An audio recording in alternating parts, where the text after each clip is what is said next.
Thank you guys for joining in to the Coin Shop Podcast, volume number 3. Today, we have our buddy Phil Lonsway. We're going to talk about revenue streams. We're going to talk about Rolexes, and we're going to talk about a $30,000 mistake that we made recently that's going to blow your mind. So we appreciate you guys tuning in, and we're going to have a great show for you. Now,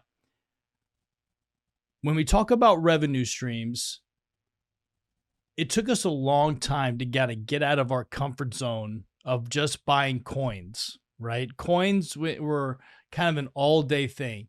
You buy a coin deal, you see the same coins over and over again. We had to kind of figure out how to venture out a little bit, okay, and how to start growing our business. So we reached out to some firms, right? We reached out to how many marketing firms do you think we interviewed? 5. Yeah, At least, right? At least 5. We met Phil through a mutual friend, and immediately felt very comfortable with him. Felt very him and his wife have a unique combination. They're very close. They both have great attributes. Phil is great in the television space, and is great, has a long history of TV buys and has a long history with some of the biggest television stations and had some, I believe, some high positions at some of these television stations. But also was just an absolute great guy, a good guy to be around, a guy that I felt like I could trust, a guy that I felt like had our company's best interest in mind at all time. And I believe without those two people in our life, I don't think we'd be sitting in this chair. So I thought it was important that we'd bring him in today and just give a brief background on where you came from, how you started, a little bit about yourself, and then a little bit about our intro into how somebody might getting in advertising. So I want to introduce to you guys Phil Lonsway. Kenny, thanks so much for having me. I guess I can start when I met you about, I think, 8 to 10 years ago, and you gave me a call, and Desiree and I came in and talked to you. And by the way, I'm very blessed to have Desiree as my wife. She's a marketing guru. She was recruited by McCann Erickson in New York, and she worked in London and New York and ran the McCann Erickson office in Houston and went out and opened her own agency. And then I spent 25 years in the television business in sales and sales management, and GSM, GM. I was also in the radio business. So I've had a lot of media experience. So we kind of complement each other because I handle the media and she does all the marketing. She's a marketing guru and an artist and a designer, and she likes to create what she calls interactive marketing tools. She doesn't call them websites. So when we had the opportunity to work with Kenny, I was very, very excited. And one of the other things that I have done, I don't know if Kenny knew that much at that time, but I also had about 20 years experience, not only with sales people and in management, but I'm also a licensed and certified life coach, which is what I really, really like doing. And I had the opportunity to sit down and work with Kenny, and he just asked me some questions about how do you think we're doing, and is there anything you could suggest we might do a little better? And the first thing I noticed was most of the guys weren't smiling when I walked in. I mean, I brought my smiling sheet. It says it takes 17 muscles to smile and 47 to frown, and you're going to be a lot more attractive if you smile.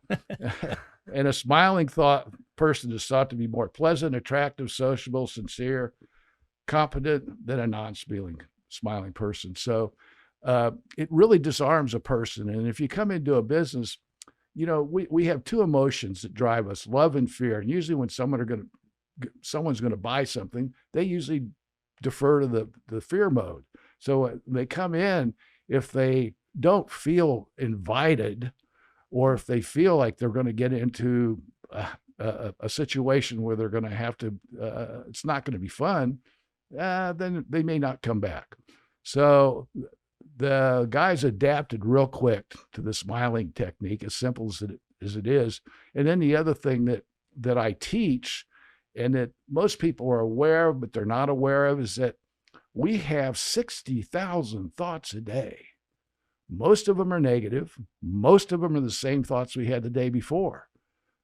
And most of them don't really improve or let us grow. Because if we're thinking the same thoughts we had the day before, we're not going forward.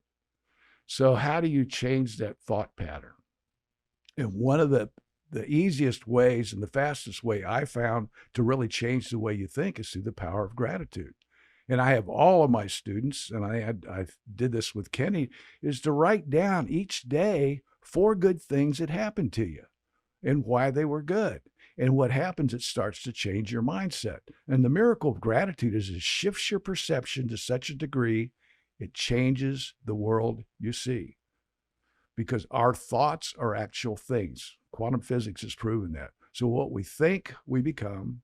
What we feel, we attract into our life. And what we imagine, we create. And I talked to Kenny about, what's his vision? What do you want to do? What can you imagine? And Einstein said that imagination is more important than knowledge. Imagination is the preview of coming attractions. So what we imagine, we can attract into our life. That's what we create. Everything you see in life, every car, go to your home, everything in that home was imagined first. And that's how creation takes place. I remember some of those early conversations, and I remember you asking me to write down, how do you see your company in 5 years? I want you to write a, however many pages, I don't know how many pages it was, but give me your vision of what U.S. Coins and Jewelry is going to look like in 5 years. And I remember really sitting down and really, and this was before we had the website, and this is before we got into some of the revenue streams that we do very well in.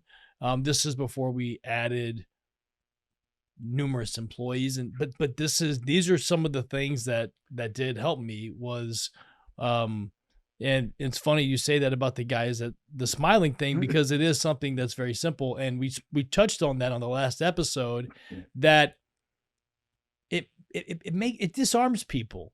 It makes people feel comfortable when you walk in the door and you see someone and they're like, "Hey, how are you? Nice to meet you. My name is so-and-so. Please have a seat. We'll be right with you." Simple as that, and it just makes people feel like, okay, these guys are at least have enough snap to know, because you go into some coin shops sometimes and a lot of guys are gruff. And they have a gruff attitude, and they're not necessarily nice, because I mean, I've been to plenty of coin shops. I go to coin shops all the time, and try to buy product and stuff, and it's sometimes it's not people that I would like to do business with, and it's just because of simple things like that. So so tell us a little bit about the marketing side. So tell us, I mean, let's go into our first television venture. So it's funny you just mentioned that, because that's what I was going to bring up. One of the things that you stressed, and Desiree and I, when we talked to you, was we want to invite people into the store. And both you and Matt wanted to make sure it didn't come across as a hard sell. And what we did, you ended the spot incredibly well. It was like unconscious competence is what I call it. But it was just, you basically with true sincerity, and it really came across on the screen, just come into our store. We'd love to see your coins. You don't have to purchase anything, but if you want to, just come in and see us. I think it was something to that effect. And it worked extremely well. And you guys always emphasize to us, we want to make sure and stress the importance of giving all of our clients a fair deal. And when Desiree and I decided to do this, and by the way, I'd worked at the TV station, and the agent she had was closing up, and they sold the station I was working at. And we decided we were going to move to the golf course and retire. And like Desiree likes to say, our clients didn't get the message. So we decided to do this, but we had, a couple things that we wanted to make sure. We wanted to make sure that we worked with clients that we felt had integrity. And when we went out and met with people, we were interviewing them as much as they were interviewing us.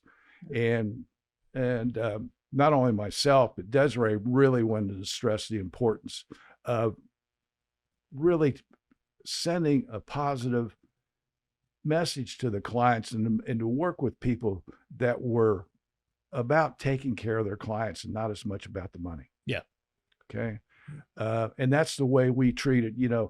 I believe, and I've taught this, if you really, really like what you do and you're sincere about what you do, the money's going to come and it'll just keep getting better. I mean, I can attest to that. Yeah. If you just keep your head down and keep working hard and take care of everybody that comes your way, the success is going to follow. Yeah. And, you talked about your vision statement, and I can't stress how important that is. Every one of my bigger clients, and I had some real success with an ex-professional football player who, when we first sat down, I was concerned, football players can have a pretty big ego, that he wouldn't follow my instructions, but he followed them to the T and did his vision statement. And the way we started the vision statement was, I'm so happy and grateful now that, and then you talk in the first person about what your life's going to be like in 3 years, and in all areas of your life, your relationships, and here's real important, time and money freedom. Because if you don't have the time to spend your money, what good is it? Yeah. That's real important. And what your health and well-being is going to be. If you work your hind end off and you're not healthy, again, the money's not worth anything. So and really stress the importance of doing it in the first person, because as it's already an accomplished fact, because it's already happened. Then you put that mindset into your head that it's already done. And then the important thing is to feel. What's it going to feel like when you've arrived at that vision? Yeah. And then also be aware of what I call the 3 Ds. And the first D is dissuasion. You don't need to go out and tell everybody about what you're going to do. Yeah. Because you're going to have some of your well-meaning friends or relatives going to try to talk you out of it. Not that, that they're trying to be harmful. That's just what we do. And the other one is distraction. When we're trying to accomplish something sometime, our ego kind of distracts us to go somewhere else. And the reason being, our ego, which is earth guide only, does not want us to move. It wants to stay where we're at. I think you had the book, Our Ego is Not Our Amigo. Our Ego is Not Our Amigo. Yeah, I read it. Yeah. I think Kenny's son gave him that. But the important thing is to really take a look at how we're thinking and be aware of just how powerful our thoughts are. Our thoughts are actual things. So if you're thinking about what you don't want all the time, that's what you're going to attract into your life. So it's real important to think about what you'd like to create, what you want your business to be like, what you want your personal life to be like, instead of where most people go is to what they don't want. And that's what they attract. We're hardwired for that negativity. I'll give you a prime. Matt, you're a golfer. Yep. You ask most golfers, well, how was your round today? Well, they're going to tell you, well, if I didn't hit that ball in the water and if I didn't two putts, when, all great golfers are taught, you talk about golf is a great metaphor for the game of life. Well, what happened good in my life? What's going good? Yeah. And when you put your focus and attention on the good things, you attract more good things into your life. So our thoughts are very, very, very powerful. Believe it or not, that was a tough pill for me to swallow early in the beginning, because, I would call him with an issue or something that would pop up, and he would say, yeah, well, let's just take the positive. Let's just think, I'm thinking, but Phil, there's still problems, right? Yeah. And problems have to be solved, right? Yeah. And in a great world that, you can just walk around and be positive and things are going to fall out of the sky and, your money problems are going to go away. But you still have to do the work, right? And that's where we translate your just everything that you are, and we blended that in kind of with our guys and that mindset, and tried. So when a customer would come in, it would be, oh man, I have to take care of this customer. It's like, oh, I get to take care of this customer. It's a positive atmosphere. Thank goodness that this customer is here, because now we have an opportunity to establish a relationship with a new customer. You know, at 4:59, if someone walks through the door, it's like, it's not like, oh great, here comes this guy, Mr. Late Arrival. It's like, hey, good, we get one more shot. You know, you never know what that shot's going to be, right? And it's the mindset of I get to rather than I have to, right? Yeah, you know, quantum physicists say that, you know, everything is energy. People pick up that energy. They feel it. If you've got, you know, I train salespeople, and if they don't believe in the product, that customer is going to pick up on that right away, and they might as well not even go on and try to make the sale. I agree. How many times did we reopen the store with officers there? But how many times did we reopen just to take care of that customer? Just walked in at 4:59, 5:03 while we were closing up or putting everything away. Yeah. I mean, that was, we don't, so just customers, we don't urge you to do that. Please try to make it in before 4 o'clock. It's not great to come in at the end of the day. But yeah, I mean, we did do that before. We did cater. We went out of our way to cater to those things. Honestly, I would say today that we're a little bit more kind of appointment. We take the walk-ins, but we really prefer, you know, no late customers, because now we've got, you know, some new security rules, and we have some new insurance rules and stuff that we follow. But so let's go back to some marketing stuff. So like, I remember it was funny that our first, all right, so this is going to sound cheesy, but you know, stroking a check for advertising to me was really tough. Wow, God, you think I didn't feel that energy? Yeah. There's times I go, oh, I don't want to go down and see Kenny. And I go to Desiree, you go. She goes, no, you go. I mean, it was a tough pill to swallow. It's like, okay. And like, you know, I reached out to some other people, and, you know, and exactly like you just said, you know, like Dissuasion. It's like, oh, this advertising doesn't work. You're going to throw your money away. You know, so what we did was like, okay, we're going to interview some advertising companies. And we met a few, and we took some advice from a few, and then, you know, we circled back with you, and I said, okay, we're going to do your bookend daytime TV. We're going to, you know, and we did our schedule, and it was, I think it was $6,000 a month or whatever. And it was like painful, right? Because for me, I'm like, here I am writing a check for $6,000. I have it was my first time dipping my toe. And this was really before we had the software to track it too. Oh no, we had nothing. No, we had zero. This was way before we had that software. This was so archaic. And like, you know, I think like people were just starting, like, I think a very big ad budget, like an SEO ad budget at the time was like $1,500. And if you were spending that in PPC, you were like, you know, there was, companies were saying you should spend $5,000 a month in PPC. And I'm just like, in PPC is pay-per-click.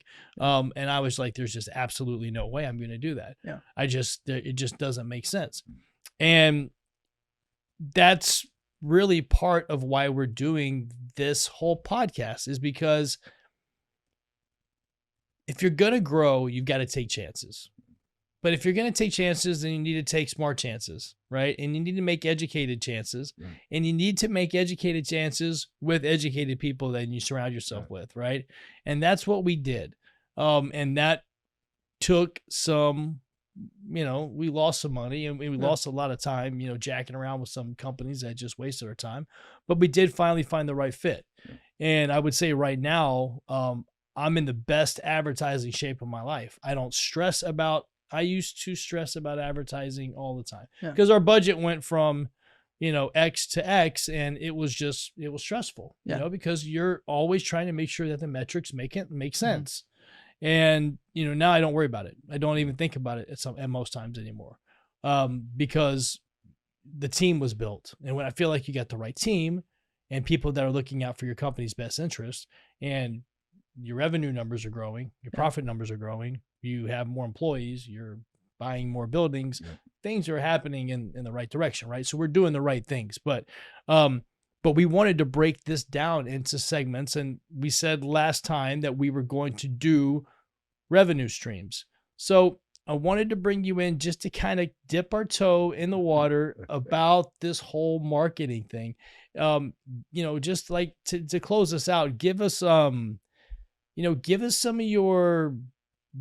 tips, give some of the smaller coin shop guys out there some tips, and maybe, locally, how can they find or pair up with a good firm, or not a firm, but maybe a good person or a good husband and wife duo, or give some good thoughts out there. Give some good advice. Well, I would call around to, say, for instance, television. You could look at some TV spots and call them and find out who they're doing. Or if you're looking at their website, call them, ask them. Or call who? Just for clarification, call the company that built the website. Okay. Or no, call the client that has the website. You know, who built your website? What did you think about it? That type of thing. Is there anybody that you dealt with you didn't like? Most, when you ask somebody, I need your help, most people want to help. Yeah. And it's not competition. I would do that.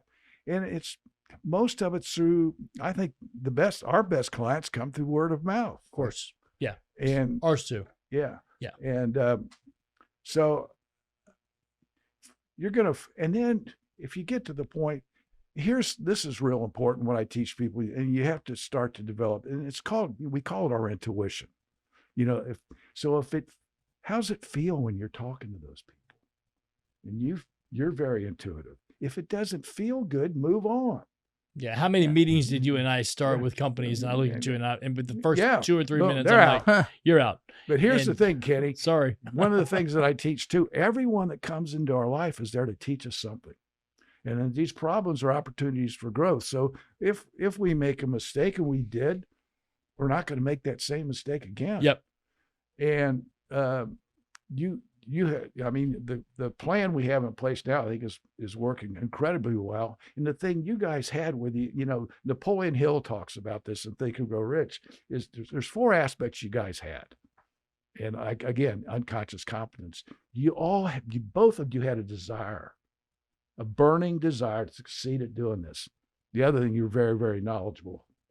One of the first things Desiree and I noticed was the knowledge that both of you had. And then you had the belief that you could do this, that you could succeed and really go to the next level. And then you acted on it, and you were persistent. Those are just Napoleon Hill's four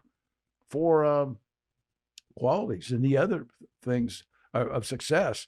And the other thing that you guys did, you learned how to work with your employees. Yeah. One of the things that I have with I have a lot of new clients that are coming in, and most of them, they have these relationship problems with their employees or their wives, their partner, or whatever.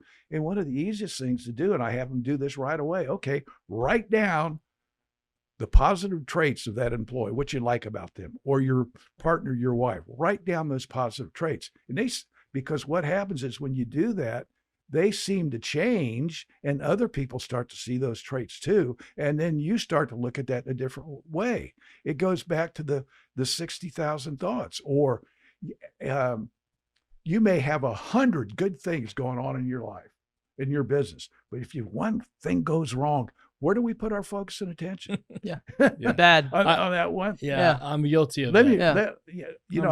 I want to read you something before we close, but and I told you this, early on, that I really, really was amazed that Coach Bear Bryant was the winningest football coach in history, correct? Yes. But I perceived him as this gruffy old, growling, mean old, grumpy old coach. Yeah.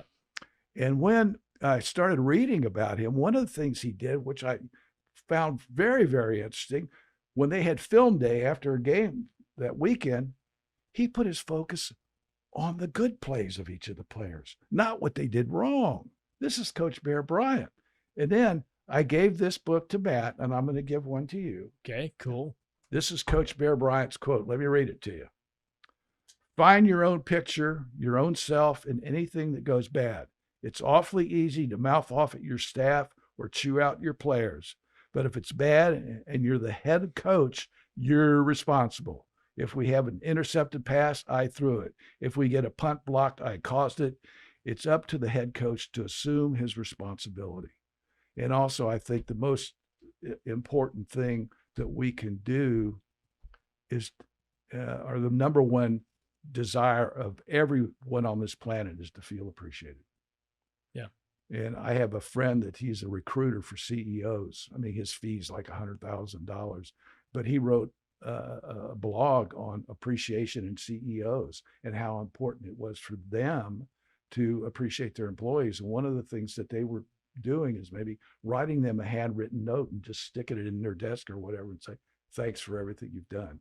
Well, that's pretty cool. Yeah. That's some pretty good insight. I like that. Yeah. Yeah. Well, and again, Kenny and Matt, thank you for giving me and Desiree the opportunity to work with you guys. You're a lot of fun, and it's been real fun watching you grow. Yeah, we appreciate it. Thanks for your Thanks. time, and thanks for the good words and the kind words, and always the inspiration, man. You've always been one, Okay, buddy. so we appreciate it. Yeah. So, hey guys, we're gonna come back. We're gonna talk about some Rolexes. We're gonna get into that revenue stream, and we're gonna talk about a $30,000 loss. So we'll be right back. Thanks for tuning in. Rolex, Rolex, Rolex, Rolex, Rolex. Let's go. Let's go. Hey guys, welcome back. This is Kenny, and we spoke about revenue streams. And Rolexes has been not only the most lucrative, but also one of our favorite revenue streams that we've added over the past couple of years.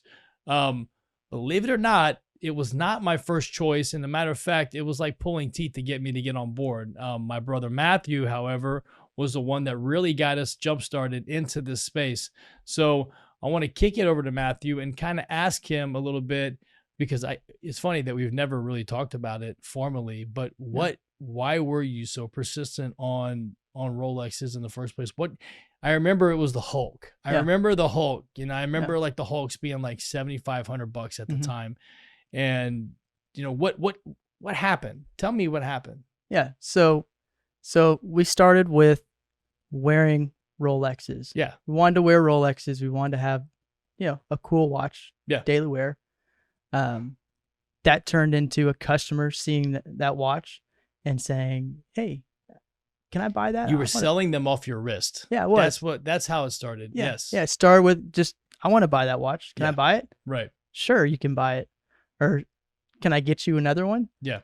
And You're like, I don't want to sell mine. I Yeah. can get you another one. Right. let me get you another one. Yeah. I can source them pretty easy. Right. Let me get into doing that. Yeah. And that just opened up another door. Yeah. And I thought we can make a fair profit on that. Yeah.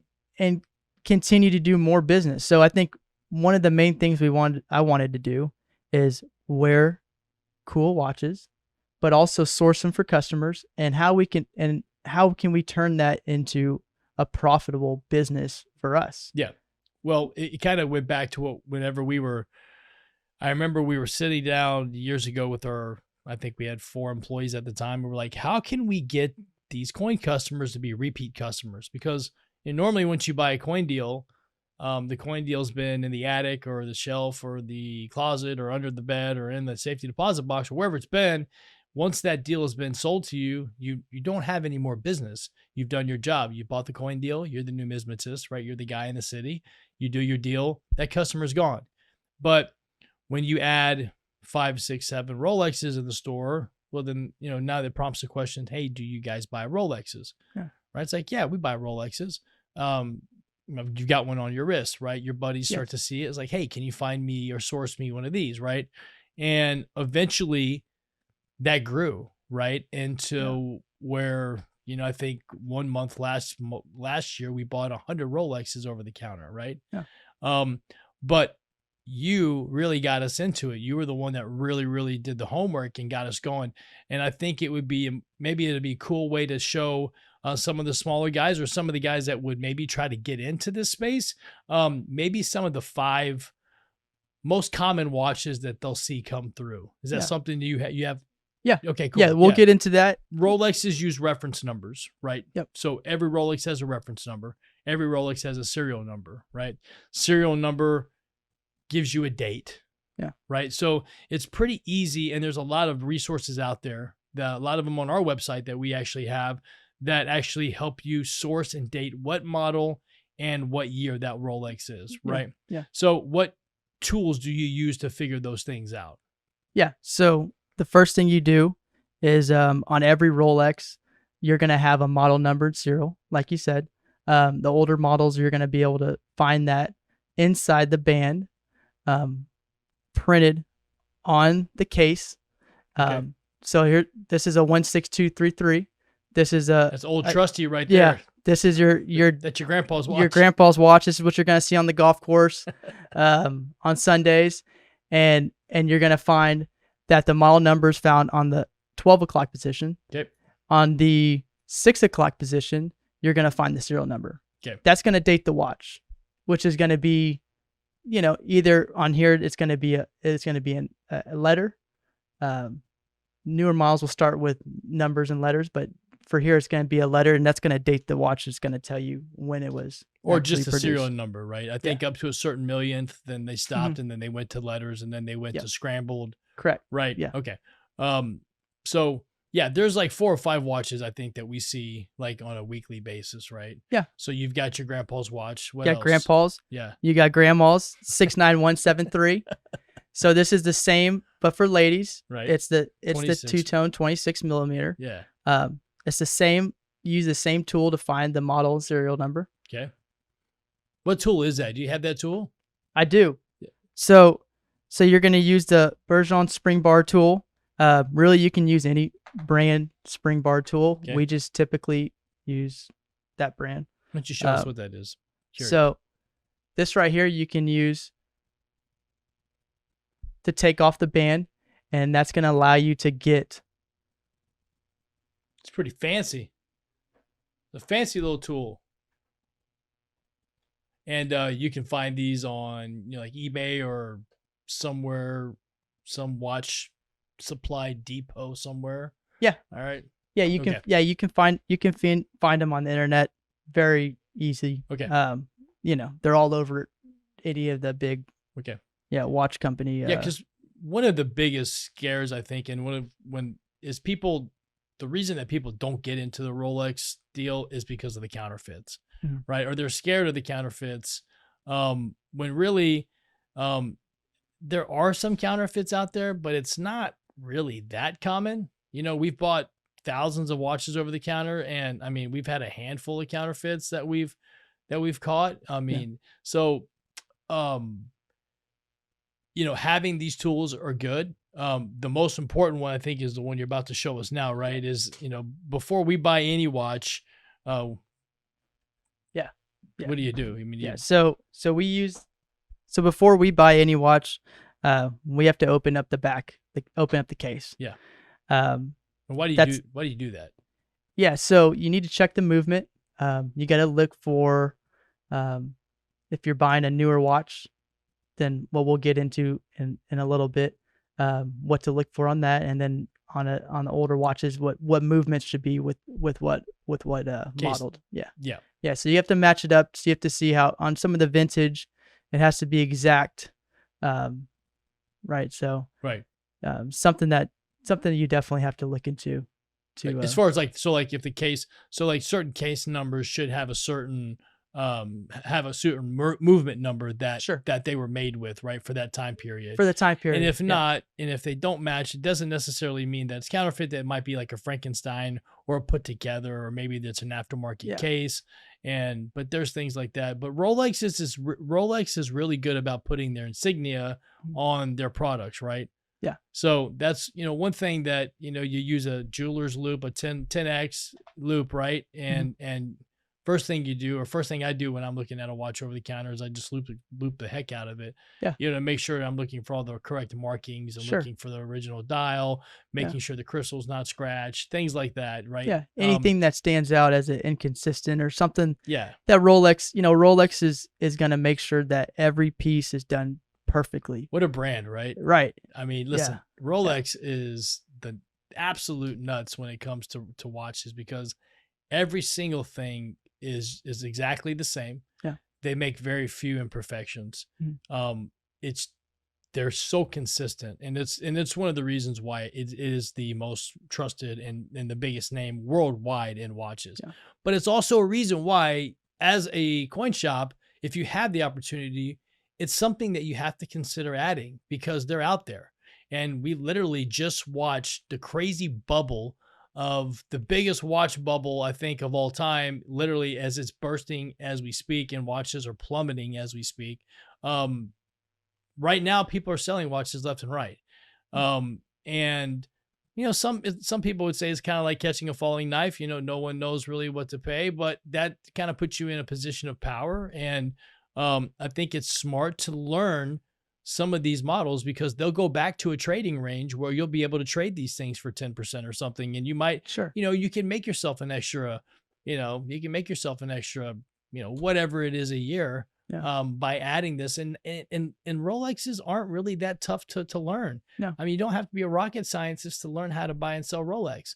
It's just really, it's a comfort zone, right? And the most important thing is that you've got to make sure that you're buying a correct model. You're not buying a counterfeit, right? Yeah. And that's something that we're going to continue to help our customers see, right? So keep going, me. I'm interested with this one. Yeah. So this is a 179, 174. This is your ladies stainless. So this is a newer style. It's a newer style band. So it's not something you're necessarily going to see it Buckle, go all the way through. Yeah. Right. So, but a watch that we buy frequently. Right. So yeah. Another one is the stainless Datejust. Yeah. That's another old trusty. Those were given away as gifts, you know, a long time ago, right? Yeah. From, you know, prominent oil companies and car companies and things like that. And just other, just companies in general would give, you know, 10, 15, 20-year gifts to their employees, and they would inscribe them in the back. You see that with a lot of two-tone Datejust and a lot of those 160, 30s. Graduation gifts. And, there you go. Yeah, exactly. Yeah, so it's a 16220. Yeah. And then we have a 14060. No date sub, or, you know, date sub. Yeah. So typically you'll get the non-ceramic, but we get both. I like the non-ceramics. I do too. I think some of the non-ceramics are so sick. Yeah, and this one's actually pretty crisp. Do you like The dates? lug- Do you the like lugs are dates or nice. no dates better? I like no dates better. Yeah, me too. Yeah. Just sportier. Yeah, and right? you don't see as I don't see as many of them. No, they're People sportier. wearing them. Yeah. So You know, people call that the Texas Timex is what people call Yep. those Submariners. So I got a question. So what are you wearing right now? yeah, so I'm wearing a black ceramic Daytona, but not just any black ceramic Daytona. This black ceramic Daytona is actually a clone. It's a clone. How much did we pay for that clone? So we bought this clone for $30,000. It was a tough lesson, but a good lesson for us to learn. And We've had that watch. We've kept that watch back for some time now, and basically showed every single one of our employees, friends, you know, people in the industry, as these clones started to come out, because the clones started to get really, really, really, really good. Yeah. And I happen to be wearing the genuine version of the 115 black Daytona, black ceramics Daytona, that is not counterfeit. Nope. And when you really look at them, and we'll show you guys some up close photos of them, and we'll also show you some of the differences, but also show you the common denominator in a lot of these clones. And a lot of these clones have one common denominator that we'll show you, and that's going to be the crown screw. Yep. Anytime you see a threaded crown screw in a modern watch, it's bad. Yeah. Just Something that you're out of there. Yeah, it's the first. Yeah. If you have to open it up. Yeah. You know, if we've gotten to the point where we no longer have to open them up, we know, right? But if you're going to get into this space, and remember, and we've said this before, you can always call and use us for reference. If you want to shoot us a picture, shoot us an email, shoot me a text message. We're always available for that type of stuff. We've bought a lot of watches from, from any of our roundtable friends, any guys on, our friends on CCE, Yep. and, other websites. So we're always open to giving advice. You're never bugging us. It's never an issue. If you have a question, feel free to always reach out to myself or Matthew. Again, like I can't express enough. We're always available to try to help our community make more money and expand revenue streams in these coin shops, and to be competitive, right? Yeah. Because if you're not going to be competitive, you might as well not even get in the space, right? If you're not going to really sit down and take the month or two to really learn the basics to get your feet wet, then it's not for you. And if you're not going to put some stock in your store, I'm going to say it's going to be tough, because people want to see. It's a good conversation starter. Well, yeah, and right? they want to see getting that into you Rolexes. believe it enough to have some in your store, right? Yeah. We bought a lot more watches when we had 100 in the showcase versus when we had 10 in the showcase. 10 in the showcase was kind of like, okay, you guys are starting to get into it. Mhm. Then when you had 100, people start believing in you. Like, okay, Yeah. now these guys have invested, a couple $1,000,000, and they must be serious about it. Now I feel like I can trust them because it's an investment, right? I mean, Yeah. we've sold millions and millions and millions of dollars worth of watches the last 2 years. Yeah. And we really started with these 5 basic models, and it really spurned from there, right? Because we got passionate about it. And also the market was just absolutely nuts. You couldn't lose. And you know what? Find a good watchmaker. Oh my gosh. Find a good Good point. watchmaker. Good point. Not just for an outside service, but for the inside service, so you can stand behind the product that you're selling. Yeah. We offer a 2-year warranty on our watches. I mean, anything that happens to a watch that is not from dropping or anything, which with Rolex it's not going to be much, but with mechanical issues we're going to take care of, and we do it on spot. Yeah. And that's why really Rolex is such a good brand to start with, because they don't mess up. Yeah, you're not going to get a lot. Yeah. But I think the more of the issues that we've had on our service have been other Swiss watches. Yeah. But we're talking Rolex. So yeah, we're talking yeah. Rolexes. Yeah, we're not It's going to not- get into Swiss watches. I mean, listen, there are some other good brands that we do sell. The reason that we stick with Rolex is because we feel like we can give our customers somewhat of a buyback. Now, in this dropping market, this is not a time where we sell a watch with a buyback, because we're really recommending our big customers not to buy big, expensive watches right now. Yeah. We we're feel not. they're trending down. I mean, everybody can see that. So, I mean, we're not like predicting the future. They're trending in the downward position, and there's no bottom in sight. Yeah. So we keep trading, we keep buying and selling, we keep doing what we're doing. We have less inventory, but we feel like it's a good time that once this dust does settle and you're able to trade them again, it is a great revenue stream. And once you start putting the advertising out there and you start building some type of reputation, man, when the vintage game, when you start getting into some of these fun vintage watches, man, I tell you, it makes my heart. Yeah, we have a skip few right beats. now that are just. Oh, they're so much fun. Yeah. Oh, vintage Rolex to me is just, they're some of the most beautiful pieces of art you've ever seen. Yeah. Which can be for another podcast. Yeah. Because that's going to be for. Yeah. Well, that's more of like a. You start getting period correcting, dials and hands and bezels. Matching hands, matching limb. Yeah. No, it's a whole nother ball game. But this, I believe, is a good start. It's a good segue to get. And it's a good way to let people know that the door is open, that you're always welcome to reach out to us and ask us. I mean, we do it a lot. I mean, I probably field 2 or 3 watch questions a day, if not more. Yeah. And we're happy to do it. It's something that we're passionate about. It's my favorite revenue stream. I love the brand. Yeah. I love everything about it. Like I said, getting over that initial hump of, am I buying a counterfeit or not? Once you get over that hump, it's all blue skies, right? Yeah. No, it is. And once I think it's a good thing to have a clone, ordering a clone off of a website. Yeah. And just to have as a reference. I mean, it's a good. I mean, they come out with better and better ones. Yeah. But it's just something to look. You know, if you have a Daytona like we do, you have a clone or super clone or whatever you're gonna call it. Noob. Something that you can compare it to. Yeah. Then you can really start to see differences because maybe you'll see something that other people won't really look at. But one thing is, it's kind of like, and we talked with Miles last week about coin grading and coin authentication.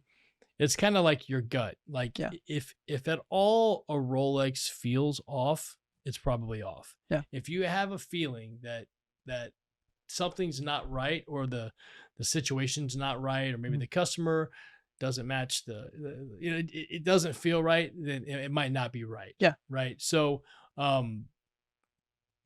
we're going to put a list of tools, and we're going to, make sure we draw that out so you know exactly what tools that we use in-house to look and to verify.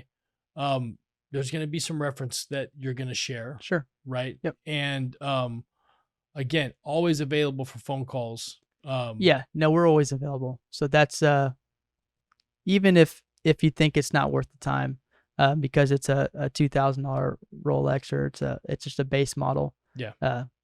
Feel free to text us if you're questioning a band, or maybe the crown doesn't match the bezel, or it's which doesn't happen a lot, but just getting your feet wet. I think sticking to a few models, learning those few models, and it's like going to a coin show. Yeah. I was at a small coin show not too long ago, and I just happened to walk by a guy's case, and I bought 3 Rolexes. I made more money on the Rolexes than I did on any of the coins that I bought there. Yeah. Right. And it's just knowing the market, and, he had a really fresh old sub that, was full box papers, hang tag, whole 9 yards, was super crisp, had the right dial. And, he asked good money for it, but I had a customer who wanted that watch, and we made a good profit on that watch. And it's, again, it's just another revenue stream. It's another way to capture that customer. You work so hard to capture that customer to come to your coin shop, right? Yeah. You conduct a transaction where they're happy with you, and they're like, wow, what a great guy, what a great company. As they're walking out, they see 20 Rolexes, like, hey, you guys buy and sell Rolexes. Let me refer you to my friends. All of a sudden you're snowballing, right? And now you're building in, and you just keep adding, right? And I mean, that's how some of our biggest customers for watches. Yeah. We've done business. Honestly, it's when they didn't even know we were getting into that revenue stream, they came in and bought some silver, and I didn't know y'all do Rolexes. Yeah. Think you can find me two-tone root beer, or you think, I've been on a waiting list for a while. I haven't been able to get one. You think you can find me a Daytona or a Hulk? Remember when we bought 2 Hulks, 2 white Daytonas, 2 black Daytonas? Oh, we thought listen, the champs. Oh man, I went out and bought every watch that you couldn't get, and I put them in the store, and I ran this big media thing out there, and I said, listen, if you can't find them in the Rolex store, you can find them in our store. Yeah. And man, people were pissed. Oh, I loved it. Yeah. Still can't buy a watch today. Yeah, I know those. Yeah, no, we're banned from all, every authorized dealer. We're banned. We're especially in here. Yeah. I can't even walk into the Rolex store. They like turn their head. They're like, uh-oh. But it's funny because I really just want to buy some timepieces for myself, because I do love the brand.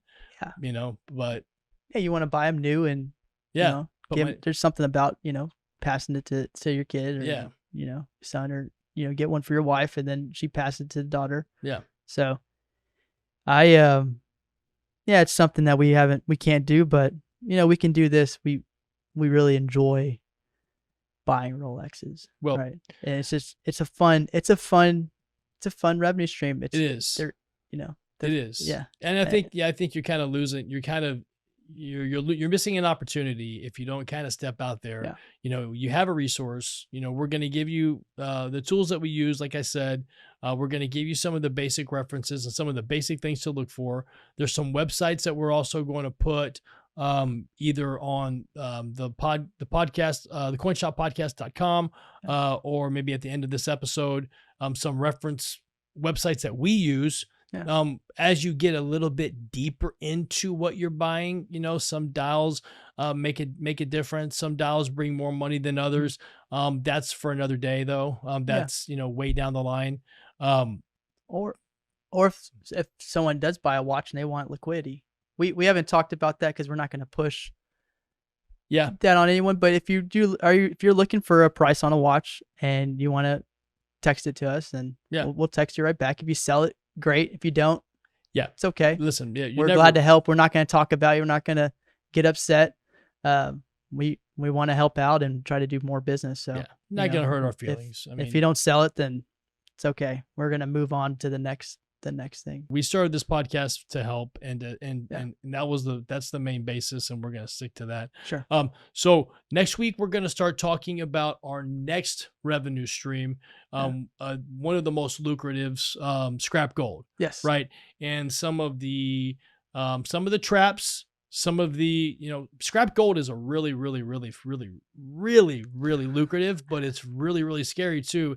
Because even if you have the right tools, sometimes you still get burned. Yeah. You can still get burned and you can still lose a lot of money. And if you've got 3 or 4 employees, we're going to give you guys some tips on how to kind of keep everybody on the same page. And we're going to show you how to get the most out of your scrap. Yeah. So make sure you stay tuned for that, guys. We want to appreciate you with this, sticking with us on this podcast. And if you have any